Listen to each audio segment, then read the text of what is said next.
Hello guys, welcome to my new blog. આજે અમે ઉર્વાના મામાના ત્યાં આવી ગયા છે અને અહીંયાથી અમે પાછા આવવા જવાના છે. તો મેં તમને અહીંયા આજુબાજુનો બ્લોગ બતાવું. આ ઉર્વા કેમેરામેન બન્યો હતો. આંખમાં રેતી જતી રહી છે. આ જય છે. જય હેલો. આ પપ્પા હેલો. આજે આર્સ બહુ દુખી છે. અરે મેં બહુ દુખી છું કારણ કે ગુજરાત ટાઇટન્સની ટીમ હારી ગઈ છે ફાઇનલ. એટલે રાત્રે ઊંઘ નથી આવતી. તો પણ ભલે ગુજરાત ટાઇટન્સની ટીમ હારી ગઈ પણ બધા આવડ તો ગુજરાતને જ મળ્યા છે.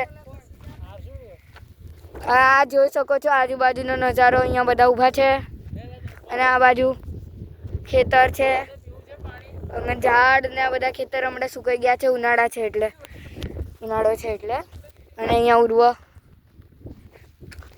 હમણાં હવે જવાના છે ઉર્વાના માસીના ત્યાં આવવા. અને આ ગાડી તૈયાર થઈ ગઈ છે અમારી. તમને બતાવું. પાછળથી તો આગળ તૈયાર છે પણ આગળથી એકદમ ગંદી છે ગાઈસ. તો હવે અમે જવાના છે ઉર્વાના માસીના ત્યાં.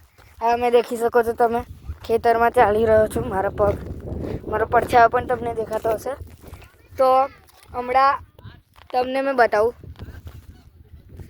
તો મારા દાદા કહે છે આવું બતાવો તો દેખી શકો છો તમે. ત્યાં ગાડી પણ જઈ રહી છે અને આ આખો ડુંગર છે. આ તમને ચારે બાજુ ડુંગર છે અને વચ્ચે એક મોટું ગામ છે. હવે અમે બીજો બ્લોગ તમને બીજા પાર્ટમાં બતાવીશ. હા, આના પછીના બ્લોગમાં સરપ્રાઈઝ છે ગાઈસ તમારી માટે. તો મળીએ નેક્સ્ટ બ્લોગમાં. Thank you for watching. By.